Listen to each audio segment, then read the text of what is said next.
So today I'm going to talk about another case of people getting in trouble for how they're reporting on COVID-19. And this case actually comes out of China. It's a woman, a Miss Zhang, 37.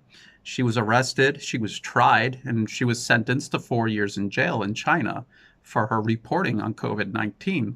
And this is an article from CNN, and it says Chinese journalist who documented Wuhan coronavirus outbreak jailed for 4 years. And she was actually charged for picking quarrels and provoking trouble.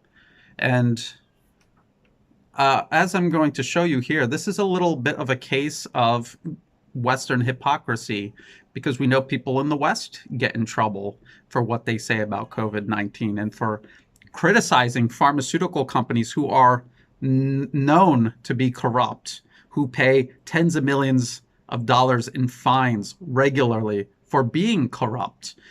You're not allowed to talk about that in the West. But this woman, who was actually stirring up trouble in the middle of China's response to the crisis earlier this year, this, according to the West and to CNN, is an issue of human rights. And you'll see Amnesty International, Reporters Without Borders, and all of the key players in the West's human rights racket weighing in on this case. But what caught my eye were the media outlets that she was associating with while she was doing this. Radio Free Asia, that's US State Department funded media. Okay, right there, US state media. And the Epoch Times.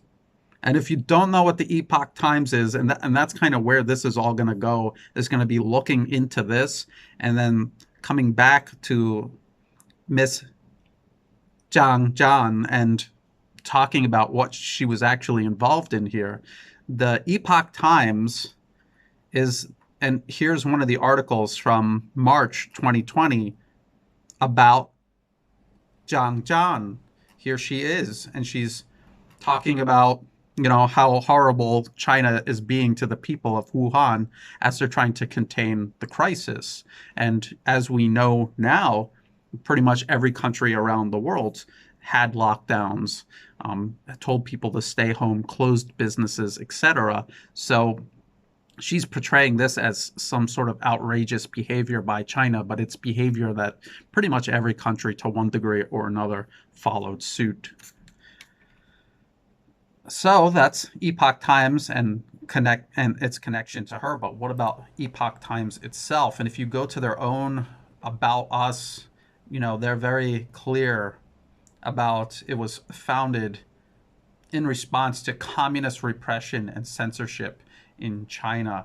Our founders, Chinese Americans, who themselves had fled communism, sought to create an independent media to bring the world uncensored and truthful information. And of course, they're based in the US and they are associated with every other anti-Chinese group in the US. And it's no secret that the US is waging a massive propaganda war against China. That's without question. And again, like I said, Wikipedia here is not a reliable source, but for the most basic things, it's a good way to just find a quick summary. And Epoch Times is linked to the Falun Gong religion. It's under the Epoch Media Group, which also operates New Tang Dynasty Television, NTD Television. And to give you a little taste of what goes on with NTD, this is one of their headlines. 9 million people are to be tested for the CCP virus in a Chinese city. That sounds very objective, very high integrity journalism right there. CCP virus. Okay, so this is what the Epoch Times is all about. It's just anti-Chinese propaganda. Now, what is this Falun Gong? What is this religion that is linked to this newspaper? Because that's not something you come across very often. A newspaper affiliated with an entire religion. And what is this religion? And if you do research into it, it's controversial, to say the least. And they've got a lot of belief systems that people have claimed are racist and homophobic. And when you ask questions about their racist and homophobic belief systems, like here, why does Falun Gong founder Li Hongzhi say mixed blood people no longer have their correspondence to the gods in the heavens? Which sounds kind of like a kind of a nasty thing to say about people from mixed race relationships. And look at the answer. And this isn't just one guy. This is the kind of answer you will always get from people who practice Falun Gong. Look at this answer. He's got a meta response, and then he's got an answer to the question, and just look at how long and rambling and ranting it is. If your religion isn't racist or bigoted or homophobic, then you should be able to answer that question in one paragraph. You shouldn't have to write half a book trying to explain how it is, but it isn't. That just means it is, and you don't want to admit that it is, and that you should probably pick another religion if you're not actually an intolerant or racist person. And even one of the official Falun Gong websites, faluninfo.net, has a whole webpage dedicated to trying to deflect criticism over being homophobic and being racist. And here they're talking about traditional views similar to the teachings of Buddhism or Christianity. Okay, they make no attempt to impose these views on others, but they have these views. So they're admitting it right there. And the same goes for the mixing of races. And where does this come from? This comes, and again, this is another official FalunDafa.org. This is a transcript of what their own leader, their own founder, Hongzhi Li, this is what he said out of his own mouth. So here we go. The way alien beings get human beings to shake free of the gods is to mix the races, causing human beings to become rootless people, just like the plant hybrids people make nowadays. South Americans, Central Americans, Mexicans, and some people in Southeast Asia. All of these races have been mixed. None of this can evade the gods' eyes. Alien beings have made rather extensive preparations for overtaking human beings.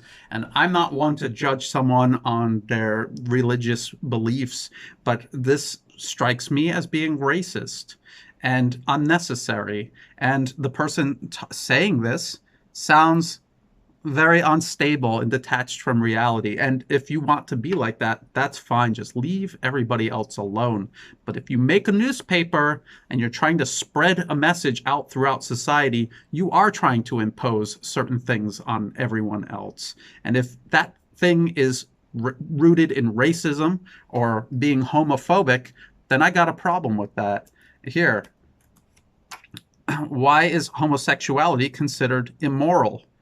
And he says, think about it, everyone. Is it human behavior?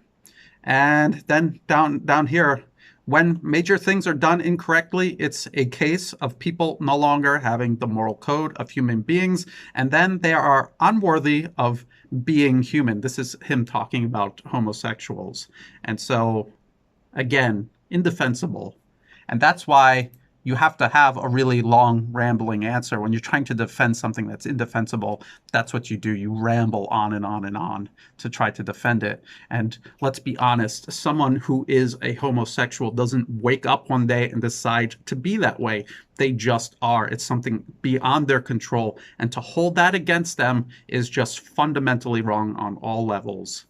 Sorry. So Falun Gong, if they were just some bizarre cult that kept to themselves and minded their own business, that's fine. But they publish a newspaper that has a wide reach, and is being used and cited and defended by many others all across the West because of the common cause that they have in hating China and wanting to undermine China. And so that's how that all comes back to this CNN story and what this woman was doing and why China felt that she deserved to go to jail for 4 years.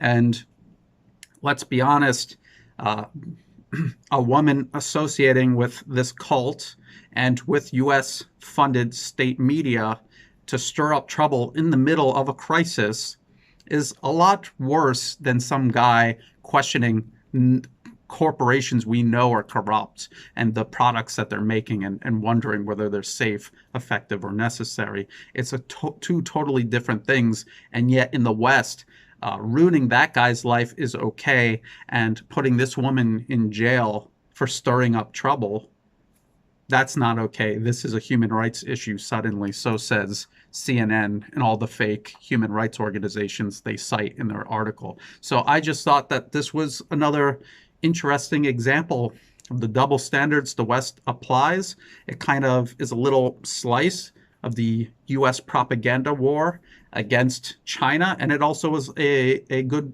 opportunity to profile Falun Gong a little bit and show their role in the US-led anti-Chinese propaganda war. So to my Patreon patrons who make these videos possible, thank you very much. I appreciate it. Please keep the feedback coming.